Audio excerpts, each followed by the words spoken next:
Bienvenue aux courageux. Je suis Frédéric Bisson, je viens de Normandie, je travaille en tant que développeur web à Rouen. Et ce soir, je vais vous parler de types de données et des pièges qu'on peut rencontrer très facilement et dont la plupart d'entre nous n'ont même pas conscience. Vous avez les QR codes vers les diapos et vers les diapos plus les notes, si vous voulez suivre en même temps. Si vous voulez en plus les garder après pour avoir tous les liens qui vont apparaître dans la discussion, dans la conférence, pardon.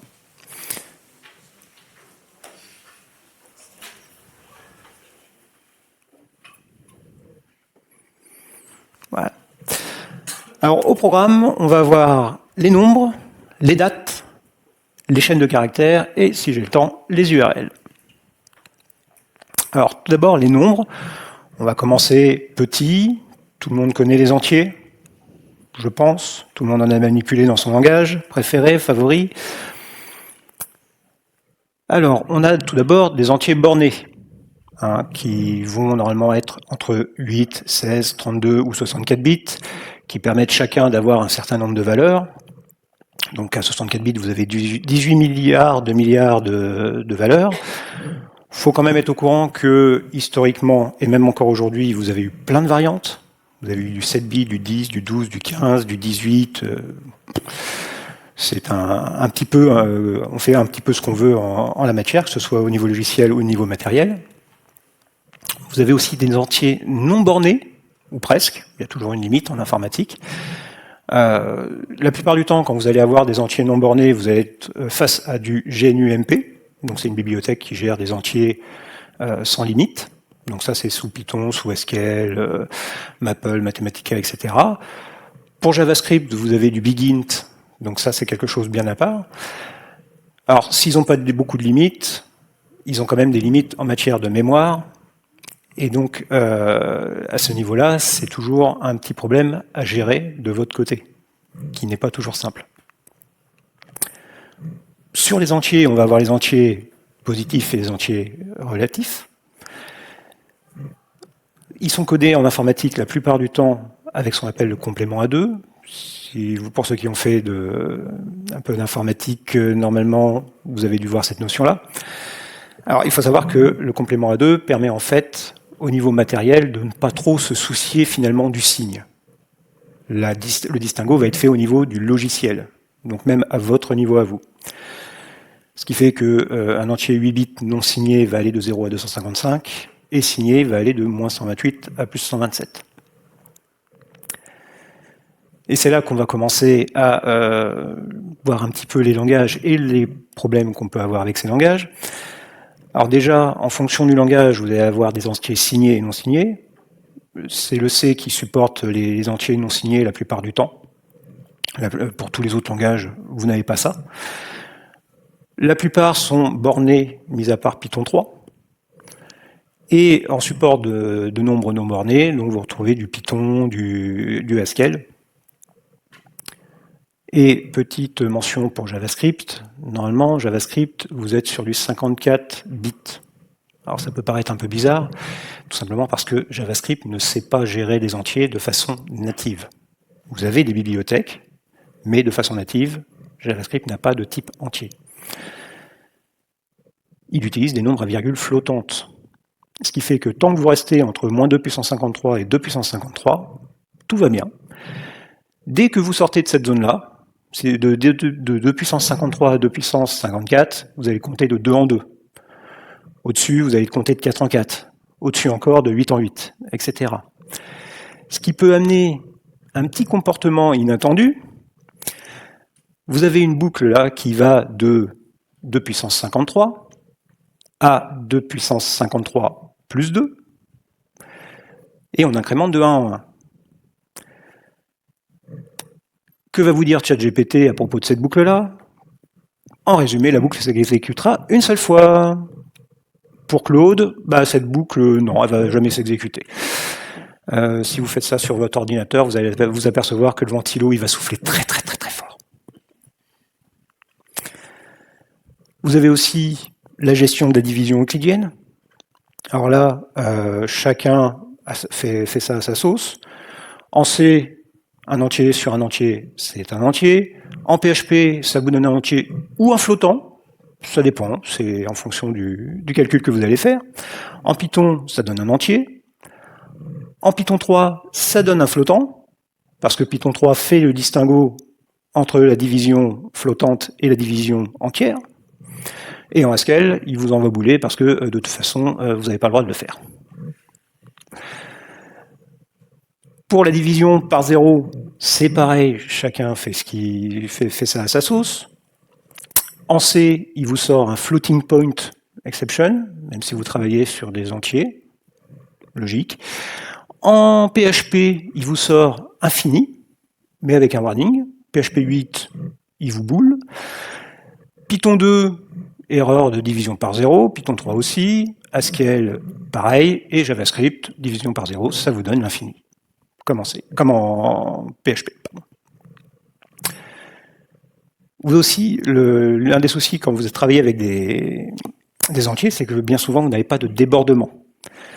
C'est-à-dire que, pour ceux qui ont fait un peu de maths, ça fonctionne comme un anneau de Z sur 256Z, qui fait que quand vous faites 255 plus 1, quand vous êtes sur un 8 bits, vous allez obtenir 0. Il va revenir au début. Si vous êtes sur un entier 8 bits signé, donc avec le complément à 2, 127 plus 1, ça fait moins 128.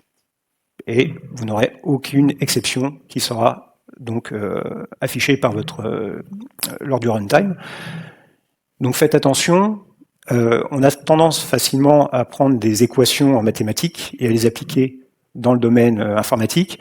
Mais dans ce cas-là, en fait, l'affirmation A plus B supérieure à A pour A et B positifs n'est pas toujours vraie. Faites attention aussi aux boucles, encore une fois. Là, c'est une boucle en C. On définit un mot de 16 bits signé, et qu'on fait parcourir de 0 à 32 700, et avec un pas de 256. Si vous vous amusez à faire ça, en fait, vous obtenez une boucle infinie, puisque ça va de 0, 256, 512, 32 512, moins 32 768. Et hop, on recommence. Et ça revient à moins 256, et ça repart à 0. Pareil, la fonction absolue retourne normalement un nombre toujours positif, sauf pour la valeur la plus petite. Ça, c'est lié au complément à 2. Donc, par exemple, si vous êtes sur un nombre sur 16 bits, la valeur absolue de moins 32 768, c'est moins 32 768. Donc, ça peut donner des comportements un peu bizarres. Quand ça dépasse, donc le C fonctionne comme un anneau, pareil pour Haskell. Le PHP, l'entier devient un flottant. Pour Python 2, l'entier devient un long int, donc un nombre non borné. Pour Python 3, en fait, le problème ne se pose pas puisque int, c'est un long int. Il n'est pas borné de base. Et pour JavaScript, vous avez une perte de précision et vous allez plafonner à l'infini. Petit aparté, quand vous avez des chiffres, c'est pas pour ça que vous avez des nombres. Si vous prenez des numéros de sécurité sociale, si vous prenez des numéros de carte bleue, des codes secrets, pensez plutôt à les enregistrer comme des chaînes de caractères plutôt que comme des nombres. En fait, dites-vous que si n'y a pas d'opération d'addition, de multiplication ou quoi que ce soit sur ces nombres-là, c'est pas des nombres. Donc pensez bien toujours à lire les spécifications, à tester les cas aux limites, à utiliser les types adéquates, à typer fortement, encapsuler, et ne vous reposez pas sur vos hypothèses en disant ça se passe comme ça dans les maths, ça va se passer comme ça avec les nombres. On monte d'un cran, on va passer aux nombres à virgule. Alors les nombres à virgule, c'est chouette, on a une norme depuis depuis 85, qui s'appelle I3E 754, qui est appliquée partout. Donc, quel que soit le langage, à partir du moment où vous avez des nombres à virgule flottante, vous avez l'I3E 754. Dans le matériel, tous les coprocesseurs mathématiques font de l'I3E 754. Normalement. C'est, voilà, gros bémol, encore une fois. Et attention, encore une fois, c'est pas l'ensemble R des mathématiques auquel vous avez accès. Par exemple, voilà, vous avez l'exemple tarte à la crème le plus connu, 0.1 plus 0.2, qui n'est pas égal à 0.3. Ça, vous pouvez l'essayer dans tous les langages que vous voulez. Vous aurez toujours cette inégalité-là. Tout ça parce que, en fait, ces nombres-là, déjà, ne s'écrivent pas en base 2. Quand vous dites 0.1, vous êtes en base 10. Si vous voulez écrire en base 2, c'est 0,0, 0011, 0011, 0011, etc. à l'infini. Tout comme quand vous divisez 1 par 3, vous obtenez 0, 3, 3, 3, 3, 3, 3 à l'infini. Donc c'est pareil pour 0.1, 0.2 et 0.3.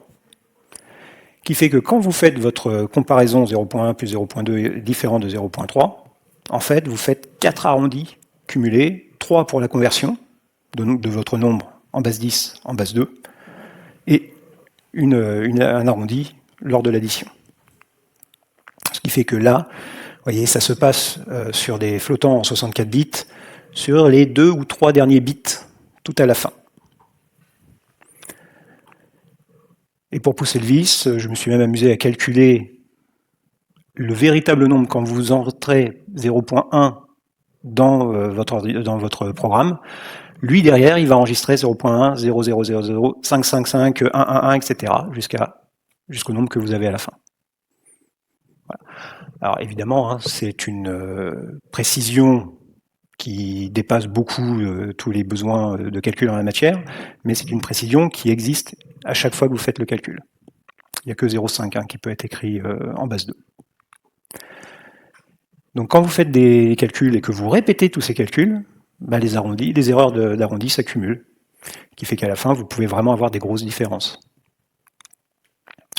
Dans le principe, pareil, vous n'êtes pas en mathématiques, l'addition n'est pas associative, donc 0.1 plus 0.2 plus 0.1 plus 0.2 n'est pas égal à 0.1 plus 0.12 plus 0.1 plus 0.2. C'est pareil pour la multiplication. Donc quand vous faites des formules de calcul, il faut bien valider que vous n'avez pas tous ces problèmes d'arrondi. Pareil, si vous faites x fois 1 sur x, vous n'obtenez pas toujours 1. Alors pour 0, évidemment, puisque vous obtenez une erreur, mais pour tous les autres chiffres qui sont affichés là, vous avez un résultat différent de 1. Même topo pour la division par 0 que pour les entiers, chacun fait sa sauce. En C, vous obtenez quelque chose qui est conforme à l'I3E 754, vous obtenez infini. Pareil pour Haskell, pareil pour le JavaScript, donc pas d'erreur, c'est normal, c'est prévu par l'I3E. Par contre, en PHP, avant la version 8, vous avez l'infini, mais un warning, et à partir de la version 8, vous avez une exception. Pareil pour Python.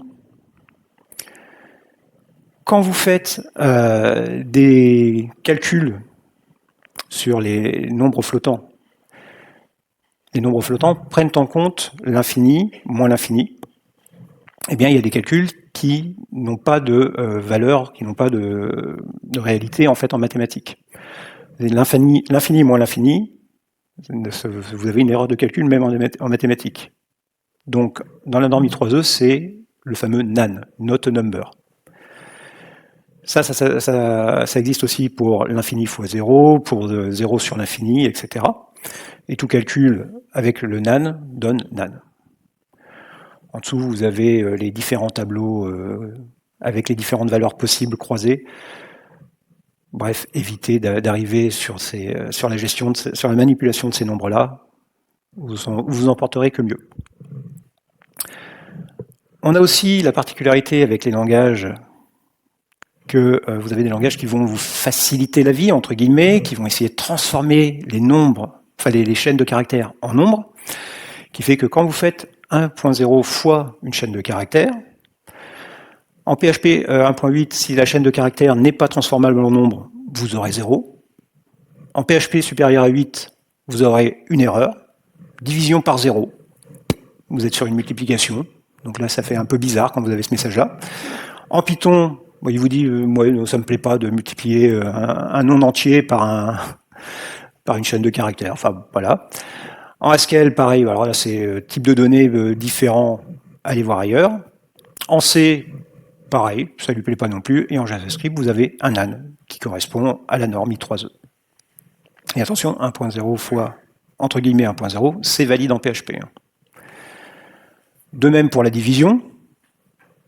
Donc là, on va retrouver les mêmes considérations, sachant toujours que 1.0 sur 1.0 entre guillemets est aussi valide en PHP. Petite subtilité, avec l'I3E 754, vous avez un signe sur le 0. Donc moins 0 et plus 0 existe, il fait la différence, même si c'est égal. Donc 1 sur moins 0, ça fait moins l'infini, 1 sur 0, ça fait plus l'infini. Et encore dans les subtilités, moins 0 plus moins 0, ça fait moins 0, 0 plus moins 0, ça fait plus 0. Voilà, je vous laisse apprécier.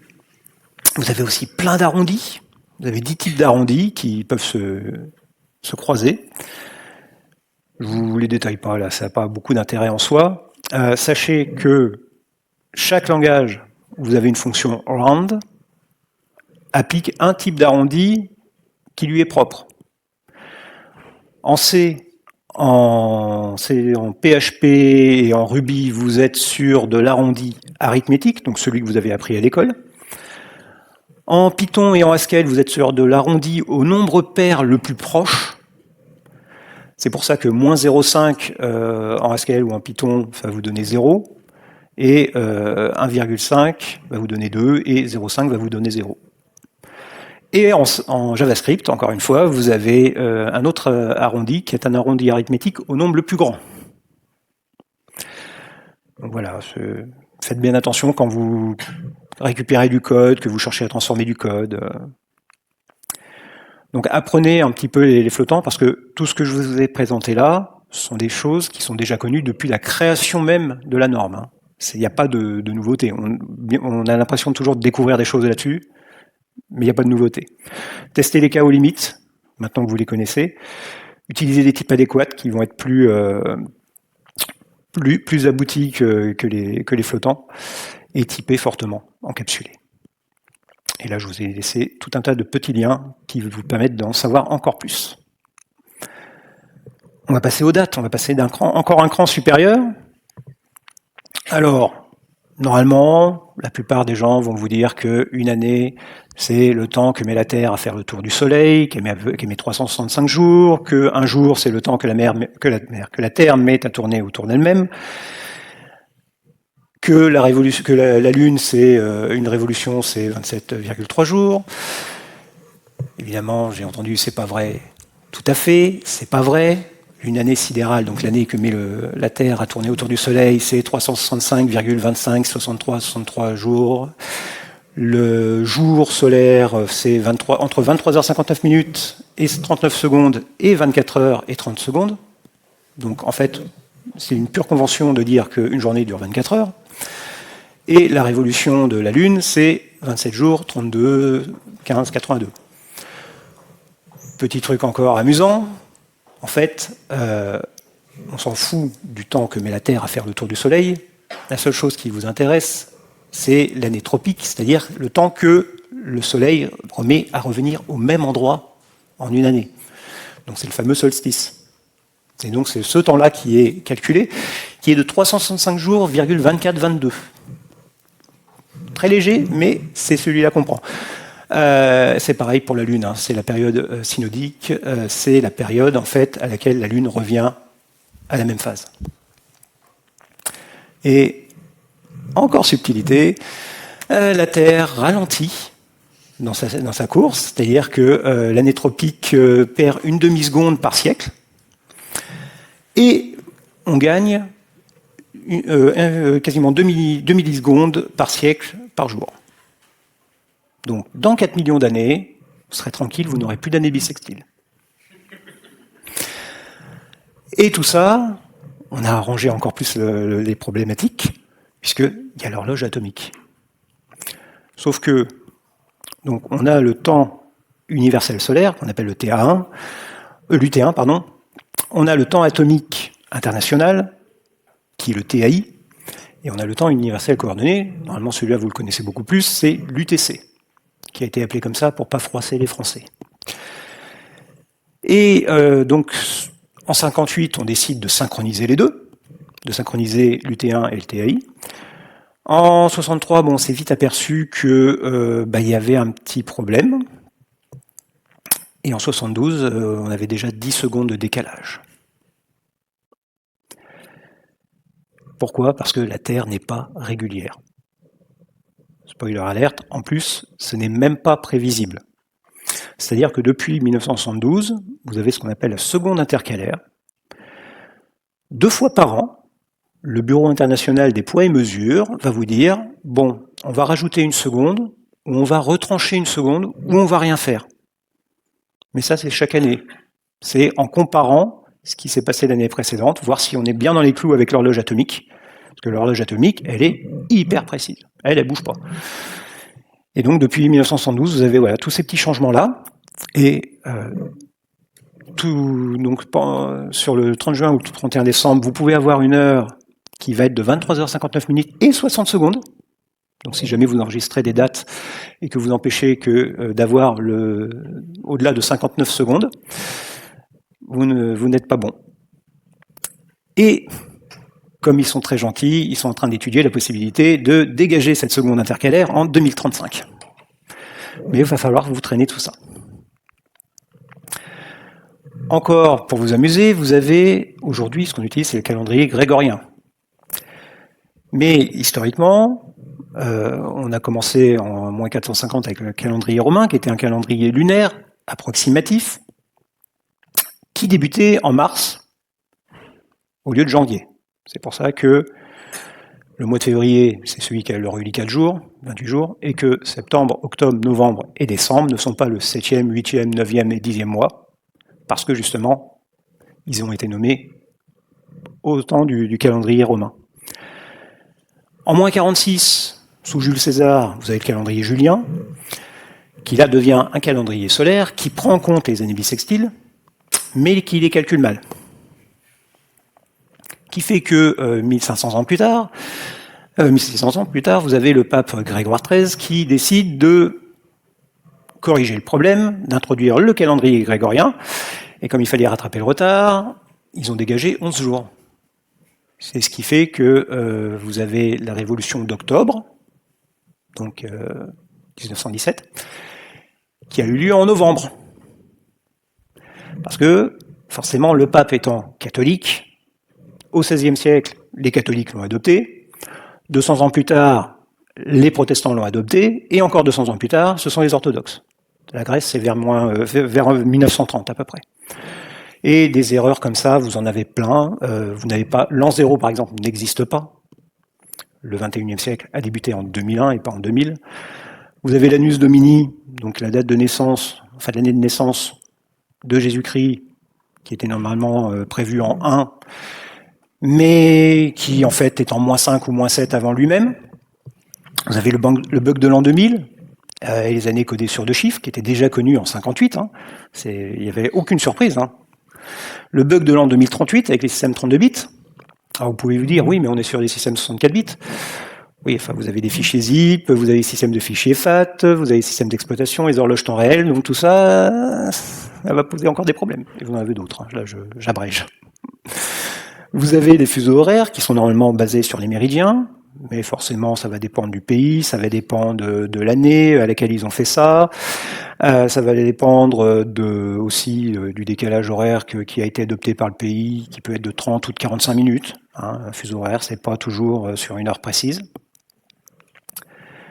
Vous avez la précision du type de données que vous allez utiliser. En Java 8, vous avez 1 à 2 secondes de précision. En Python, vous avez 1 microseconde. En JavaScript, avec date, vous avez 1 milliseconde. Avec la performance, avec la bibliothèque performance, vous avez 5 microsecondes. ISO 8501, 1 microseconde, mais on ne sait pas. C'est laissé au choix. Le système de fichiers FAT, c'est 2 secondes. Voilà, vous ne pouvez pas préciser. Après, vous avez NTFS qui va jusqu'à 0,1 microseconde. Vous avez aussi la précision réelle de votre horloge. Il faut savoir que déjà, votre ordinateur, enfin votre navigateur, par exemple, va atténuer les attaques Meldon, Spectre, etc., ou la prise d'empreinte, en vous retournant un nombre aléatoire. C'est-à-dire que vous savez plus ou moins la valeur. Ce ne sera pas juste la valeur. Vous avez aussi le fait que le quartz qui équipe votre ordinateur, en fait, en fonction de la température, il peut ralentir ou accélérer son rythme. Donc c'est de l'ordre de 10 Hz pour 10 MHz. Donc vous êtes à peu près sur 1 kHz pour 1 GHz. Pas énorme, mais ça permet aussi de décaler.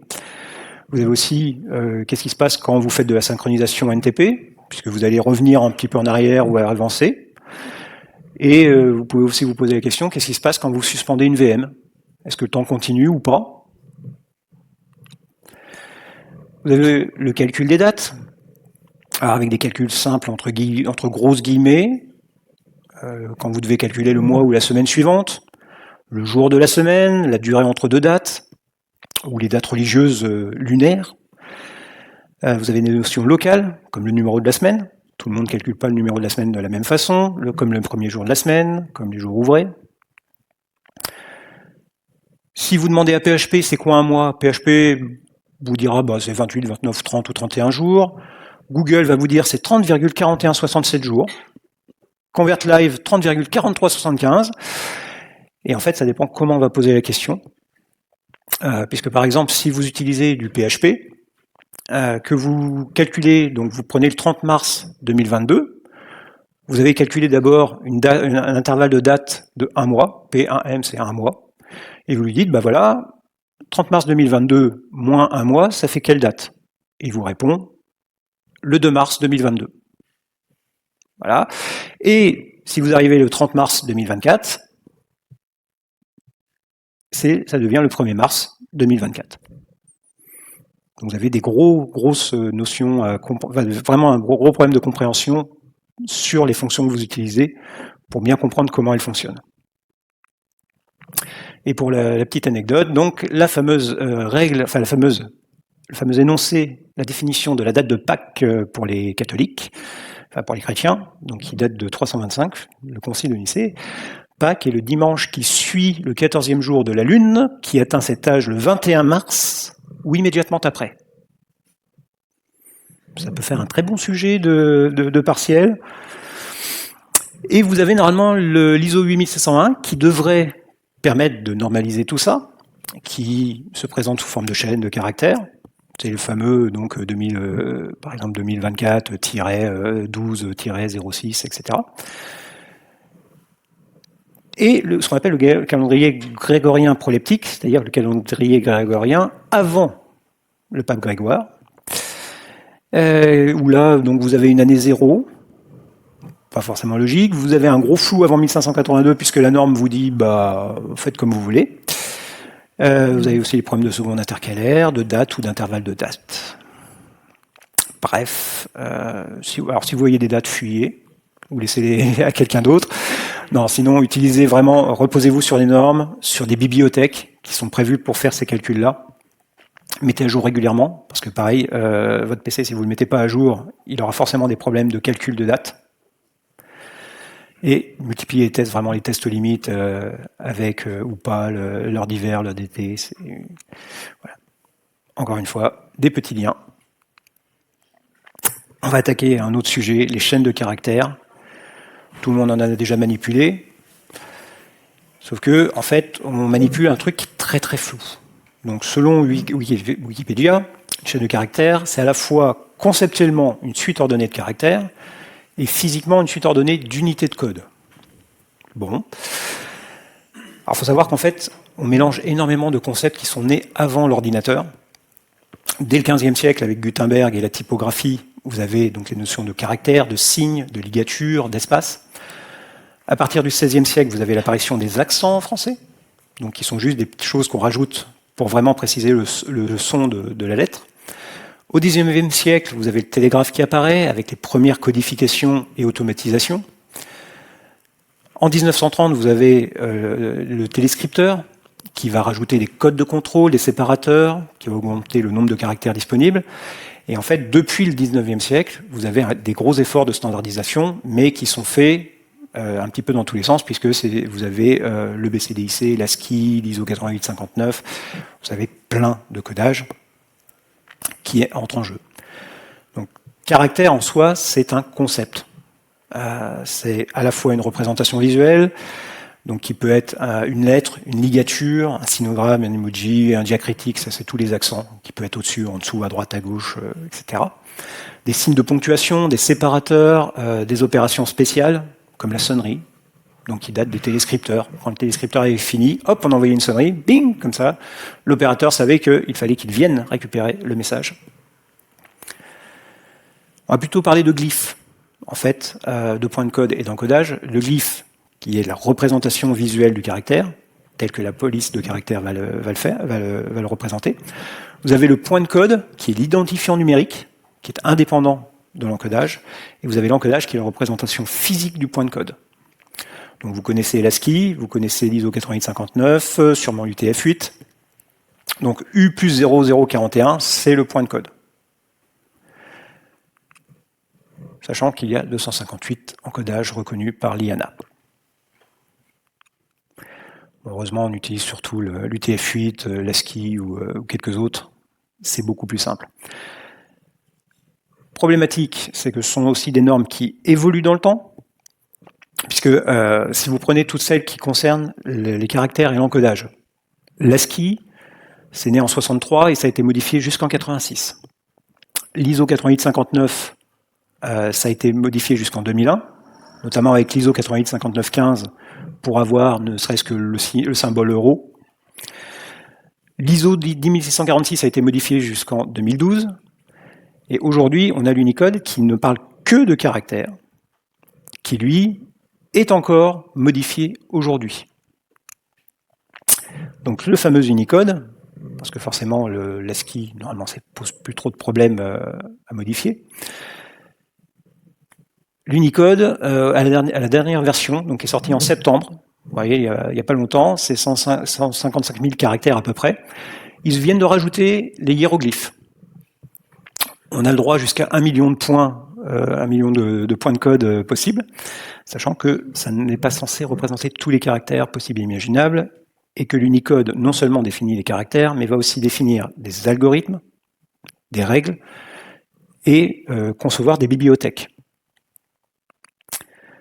Ça, c'est un aperçu de toutes les propriétés qui sont indiquées pour chaque caractère dans l'Unicode. Donc vous voyez qu'il y a quand même un gros boulot derrière. Pour les 150 000 et quelques caractères, vous avez toutes ces propriétés qui ont été renseignées. Alors, on va rentrer dans le côté un petit peu marrant de l'Unicode. Vous avez plusieurs façons de coder un caractère. Si vous prenez le E accent aigu, vous avez le point de code E9. Et le point de code E9, en fait, c'est le point de code historique. C'est celui que vous retrouvez dans l'ISO 8859.1 qui a été intégré directement dans l'Unicode. Mais vous pouvez aussi l'écrire comme la lettre E suivie du combinateur accent aigu. En gros, vous pouvez rajouter tous les combinateurs que vous voulez après le caractère. Il n'y a pas de limite. C'est ce qui fait que vous pouvez faire des horreurs comme ça, qu'on appelle du zalgotexte. Donc là, selon Unicode, il y a 8 caractères. Et ça va occuper 609 octets. Donc à vous de choisir combien d'espace vous réservez quand vous avez de la place pour mettre un prénom, pour mettre un pseudo ou des choses comme ça. Pas évident. Vous avez aussi les modificateurs, qui eux donc, sont des caractères qui existent en tant que tels, mais qui, combinés à d'autres caractères, vont permettre de changer la façon dont le caractère est rendu. Donc, notamment, pour un emoji d'une personne avec une peau noire, c'est la personne générique plus le code marron. Et tout ça, ça représente 8 octets. Donc, un caractère, 2 points de code, 8 octets en UTF-8. Unicode fait aussi la chasse à la polysémie. Vous allez distinguer les caractères en fonction de leur sens. Là où, par exemple, vous avez le dièse en ASCII, qui bien souvent est utilisé pour un dièse, pour un hashtag, pour un signe number. En Unicode, vous séparez tout ça. Chaque caractère a une utilisation précise. Ce qui fait que derrière, on va avoir plein de caractères qui se ressemblent énormément, qui sont très, très confusants. Notamment, si vous prenez le E la lettre latine E minuscule et la lettre cyrillique Y. Il n'y a aucune différence visuelle. Mais ce sont deux caractères différents. Vous avez aussi plein d'espaces qui arrivent. Alors déjà avec l'ISO 8859.1, on avait 2 espaces. Et avec l'Unicode, on en a 18. Plus des espaces à largeur nulle. Donc des espaces qui ne se voient pas. Vous pouvez aussi avoir un point de code pour 2, 3 ou 4 caractères. Vous avez des vraies ligatures. Donc par exemple le E dans l'eau, qui correspond à un caractère. Donc par exemple dans le mot œuf, il n'y a que 3 lettres. Vous avez les fausses ligatures, qui sont des ligatures historiques, qui viennent de Gutenberg, puisque donc le FF, FI, FFI, etc. sont des caractères, mais des caractères bien précis. Donc déjà, pour vérifier que effleurer est bien égal à effleurer, là vous avez une petite gymnastique à faire. Et vous avez la ligature visuelle, puisque beaucoup de polices de caractères, aujourd'hui, vont faire cette ligature, mais uniquement lors du rendu. Bonne chance. Alors, l'Unicode a travaillé sur beaucoup de ces sujets-là et a défini le International Components for Unicode. En fait, c'est une bibliothèque qui va regrouper plein de fonctions qui vont faire tout et n'importe quoi, qui vont faire la collation, le tri, travailler les locales, travailler la conversion, l'encodage, la détection, la mise en page, etc.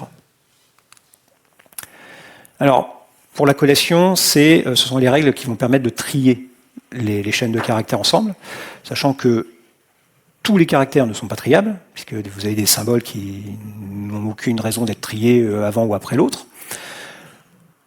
Le point de code, donc le numéro du caractère finalement, n'est pas un indicateur d'ordre. Et vous allez avoir plusieurs niveaux de comparaison. Et tout ça va dépendre du destinataire, de la langue, de la culture, de la personnalisation. Par exemple, en suédois, le Z vient avant le haut tréma. En allemand, le haut tréma vient avant le Z. Donc, règle d'usage aussi, en allemand, dans le dictionnaire allemand, le haut tréma vient après le haut, mais dans l'annuaire allemand, le haut tréma vient avant le haut. Super. Vous avez aussi après des questions de personnalisation, des ligatures. Vous avez aussi la notion de découper un texte. En japonais, vous n'avez pas d'espace entre les mots. Donc pour ça, vous ne pouvez pas utiliser des fonctions rapides comme vous feriez avec une langue occidentale. Vous avez aussi des fonctions de formatage basiques. C'est-à-dire qu'en Unicode, vous avez des séparateurs de paragraphes, des séparateurs de lignes, qui ne sont pas des retours à la ligne. Vous avez des tabulations, des pages suivantes, des lignes suivantes. Enfin, donc, avant de manipuler des chaînes de caractères par-dessus la jambe, vérifiez bien tout ce qu'on peut vous envoyer. Encore une fois, plein de petits liens. Et là, on va attaquer un peu plus les chaînes de caractères vis-à-vis des langages de programmation. Parce que dans les chaînes de caractères, dans les langages, en C, c'est une suite d'octets à 0 terminal. En Python 3, donc on ne parle pas de caractères, hein. En Python 3, c'est un tableau de points de code Unicode. Donc là, on a vraiment une notion forte. En Haskell, c'est une liste chaînée, super pour la consommation mémoire. Et en JavaScript, c'est un tableau de mots de 16 bits. Donc les calculs pour le nombre de caractères ne sont pas évidents non plus à faire. Et en PHP, c'est un tableau d'octets dans lequel vous pouvez mettre tout et n'importe quoi. Si on prend le cas de JavaScript, vous avez 3 opérateurs pour différencier les chaînes de caractères. Vous avez 4 algorithmes qui vont être utilisés. Donc par exemple, vous avez des comparaisons abstraites. Si vous faites crochet 1,2, c'est égal à 1,2 dans une chaîne de caractères. 10 est égal à 1E1, mais l'inverse n'est pas vrai. Vous avez les chaînes de PHP, c'est encore pire, puisque PHP va toujours rechercher à avoir un nombre. Donc en gros, à partir du moment où votre chaîne de caractères commence par un 0, PHP va essayer de l'interpréter, enfin un 0 ou un nombre, un chiffre, PHP va essayer de l'interpréter. Donc 0,0042 c'est égal à 42, 10 c'est égal à 1E1, etc. Et c'est aussi pour ça que vous avez le fameux MD5, quand vous utilisez le double égal en PHP, MD5 24, etc., qui est égal à MD5 de QNK CDZO. Et pourquoi ça marche? Tout simplement parce que ce sont deux valeurs qui vont donner 0E quelque chose. Et donc 0E, c'est 0 fois 10 puissance quelque chose, et donc 0. Bien que les deux chaînes soient complètement différentes. Pareil, attention aux clés, enfin, PHP, quoi. MySQL est pas mieux, hein. MySQL aussi fait de l'interprétation de nombres, mais n'a pas le problème de comment s'appelle de PHP quand on fait le fameux MD5. Vous avez aussi, quand vous utilisez des chaînes littérales, à faire bien attention sur les échappements que vous allez faire. Vous voyez par exemple que Haskell a beaucoup de possibilités d'échappement. Donc quand vous intégrez des chaînes de façon automatique dans du code, ça peut être très dangereux. Vous avez les chaînes qui peuvent contenir des chaînes qui peuvent contenir des chaînes, puisque là, vous avez vraiment une gestion des séquences d'échappement très particulières. Et petit exemple, selon vous, ce code-là, qu'est-ce qu'il retourne? Donc, on lance la commande PHP, -R, donc qui va exécuter la chaîne qu'on lui donne par la suite. Et la chaîne, c'est système, entre parenthèses, echo, avec plein d'anti-slash. Alors, qui vote pour la A?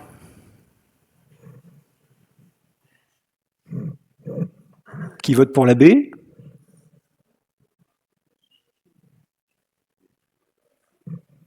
La C? Ah, on a de la C. La D? Laquelle? La D? C'est la B. Pas de chance. Et le pire, c'est que je ne suis même pas capable de vous dire pourquoi. Hein. J'ai juste tapé, j'ai regardé le résultat, et non. Bon, donc, évitez ce genre de choses. Donc, veillez bien à considérer les problématiques. N'oubliez pas le shell, contrôlez la génération de chaînes, etc. Et vous avez plein de petits liens. Rapidement, les URL. Attention, ça va faire peur. Ceci est une grammaire d'une URL, enfin d'une URI, selon la RFC 3986. Donc quelque chose d'un peu complexe. Hein.